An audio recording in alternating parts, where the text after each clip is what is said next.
This week, one shock drove everything: oil. Iran war headlines sent crude surging, euro inflation jumped back above target, yields stayed elevated, and growth stocks came under pressure. In this recap, we break down the key macro news, what SPY, QQQ, crude, the dollar, and Nvidia are signaling now, and why next week's data could decide whether this rebound survives. Welcome back to the weekly market recap. We are starting with the biggest driver of the week. As usual, we will first go through the key news and then move into the detailed chart analysis.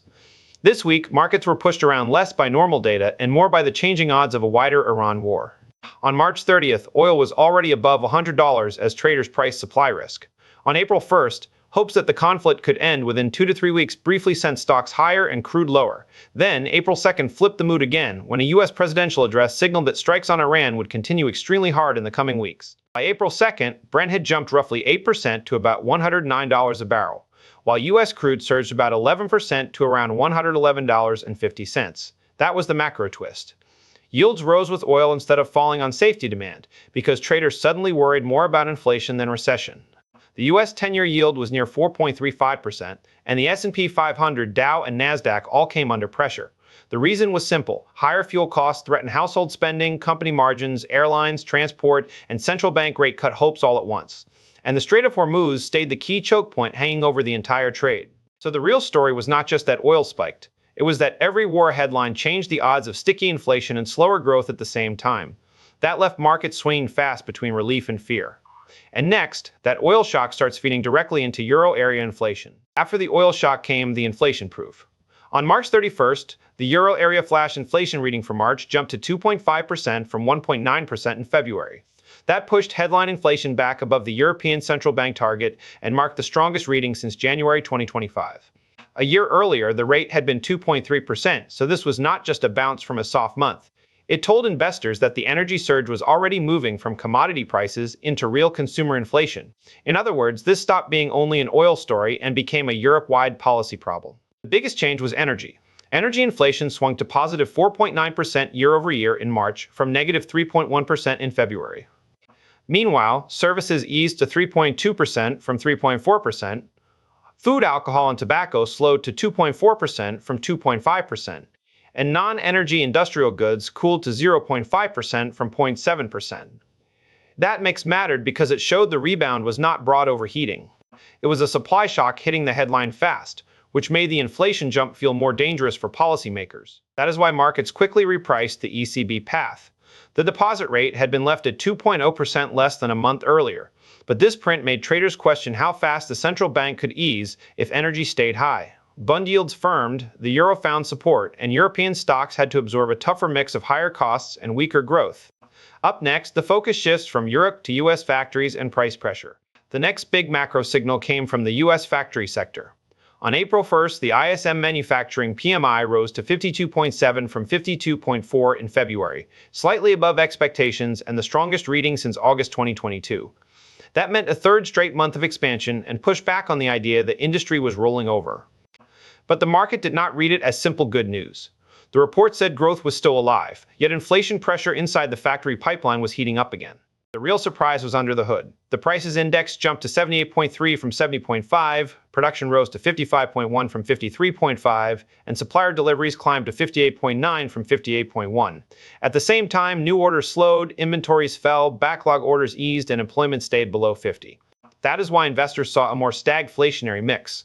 Costs and supply friction were rising faster than demand was improving. ADP added a softer labor signal with 62,000 private jobs in March after 66,000 in February, still above expectations near 40,000. Even so, the bigger takeaway was resilience. The 10-year yield moved toward 4.34% because traders saw less reason for fast Fed cuts. And next, the story shifts from U.S. factories to improving activity in China. The final macro signal of the week came from China, and it was better than expected. On March 31st, the official manufacturing PMI rose to 50.4 from 49.0 in February, moving back above 50 for the first expansion in 3 months. That mattered because 50 is the line between contraction and growth. It told markets that Chinese factory activity had regained some momentum, just as the world was worrying about an oil shock and weaker demand. The rebound was not just a headline fluke. Production improved to 51.4 from 49.6, and new orders rose to 51.6 from 48.6. Employment edged up to 48.6, while supplier delivery times improved to 49.5, though both still stayed below 50. The broader economy also firmed, with non-manufacturing at 50.1 and the composite output index at 50.5. Large firms led the move, while medium and small firms were better but still below 50. For markets, this offered a partial offset to the week's oil shock. Better China data supported the global growth side of the equation, even as energy prices and geopolitics darkened the outlook. The news section is complete, and now we move into the chart deep dive, starting with SPY. We open with the cleanest mood signal of the week, and it is flat out defensive. The CNN Fear and Greed Index sits at 15, which is deep in extreme fear and tells you investors are still prioritizing protection over upside.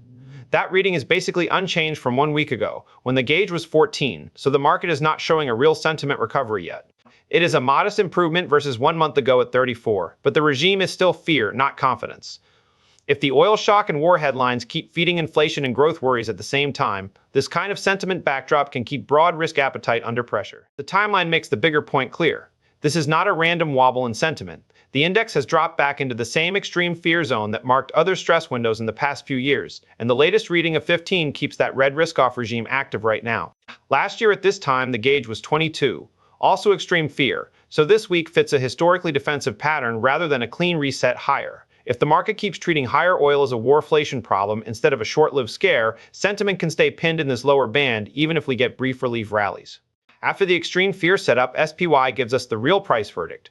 This chart shows the latest 5% plus pullback finding its low on Monday, March 30th, with the drawdown reaching about 9.1% from the swing high.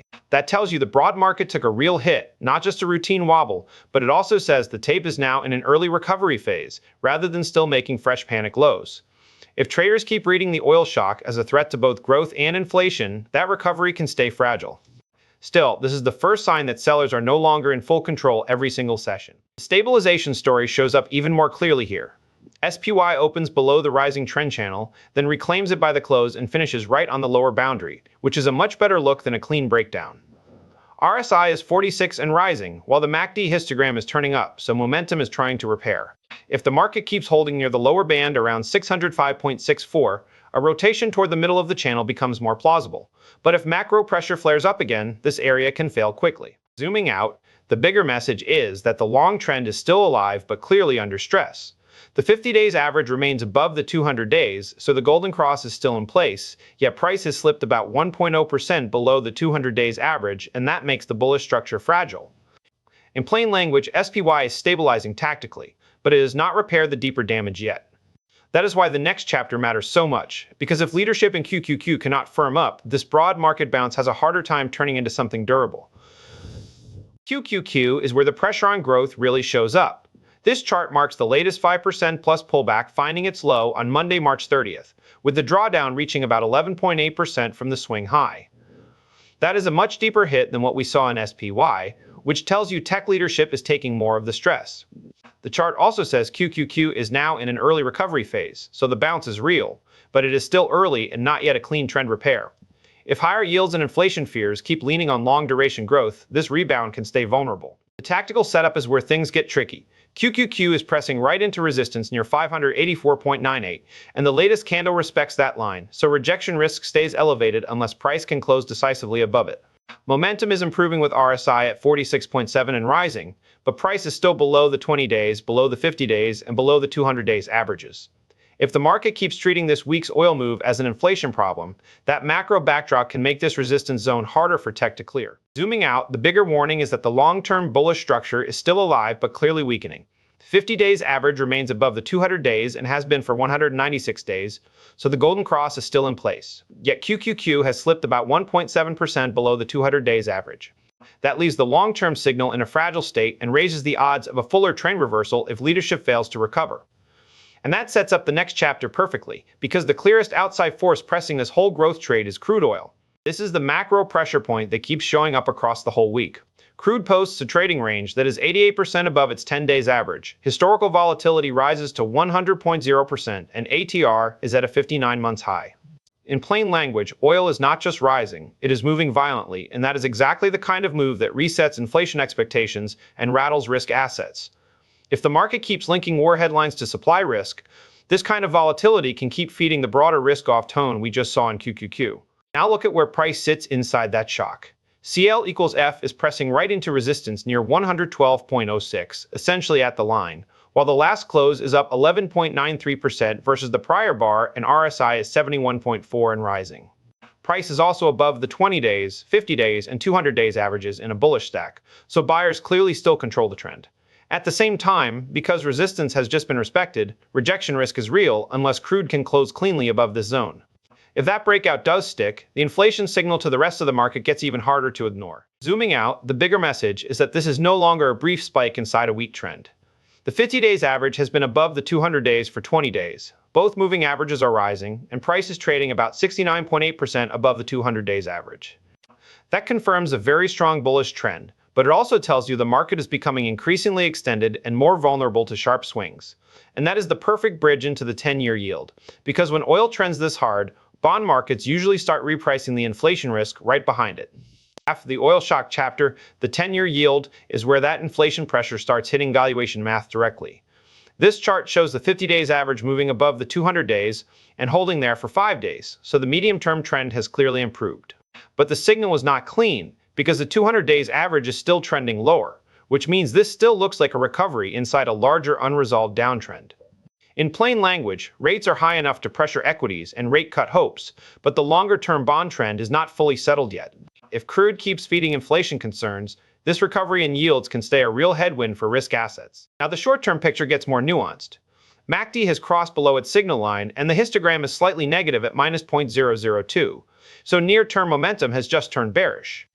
Even with that cooling, price is still above a rising 50 days average, which tells you the broader trend still leans higher than it did earlier in the year. If the market gets any relief on the oil story, yields can pause here, but if support gives way, that downside move can accelerate for a stretch. After the rates chapter, the dollar is the next place where tighter financial conditions show up. This chart puts the dollar index inside a tightening channel, with price sitting mid-range and almost evenly spaced between support and resistance. RSI is 56.7 and rising, and price is above the 20 days, 50 days, and 200 days averages, so near-term tone is constructive even though the structure is still compressed. In plain language, the dollar is coiling rather than breaking down, and that keeps pressure on global liquidity and risk appetite. If yields stay firm and the market keeps reading the macro backdrop as inflationary, this compression can resolve into another stronger dollar move. Zooming out, the bigger shift is that the old bearish dollar structure is looking less secure. The 50 days average is still below the 200 days and has been for 44 days, so the death cross is technically still there, but price is now about 1.6% back above the 200 days average. That puts the long-term bearish signal in a fragile state and raises the odds of a fuller trend reversal. If the market keeps treating oil and inflation as reasons to stay defensive, that reversal case gets stronger. There is still an important warning inside the shorter-term setup. Price makes a higher high, while MACD makes a lower high, which is a bearish divergence and a sign that upside momentum is fading under the surface. So the dollar is stronger than it was, but it is not accelerating cleanly. That matters for the next chapter, because if the dollar stays firm enough to keep financial conditions tight, mega-cap leadership like Nvidia has a much harder backdrop to fight through. After the dollar chapter, Nvidia is the cleanest test of whether investors still want to own the market's leadership name. This chart shows the latest 10% plus pullback finding its low on Monday, March 30th, with the drawdown reaching about 15.5% from the swing high. That is a real correction, not a casual dip, and it tells you AI leadership has taken meaningful damage. The stock is now in an early recovery phase, so buyers are trying to respond, but this is still a fragile bounce rather than a full reset higher. If yields and the dollar stay firm, the market may keep asking for a lower price before it fully trusts the leadership trade again. The short-term setup reflects that tension pretty well. MACD has crossed above its signal line, which says momentum is improving, but it is still below zero, so the signal looks more like an early recovery than full confirmation. Price is also below a falling 50 days average, which keeps the broader read cautious. If Nvidia can build higher lows and push that momentum line back through zero, the bounce gets more credible, but right now leadership is stabilizing, not yet reclaiming control. Zooming out, the bigger warning is that the long-term bullish structure is still alive but no longer comfortable. The 50 days average remains above the 200 days and has been there for 193 days, yet price has slipped about 1.4% below the 200 days average. That puts the golden cross in a fragile state and raises the odds of a fuller trend reversal if the stock cannot regain its footing.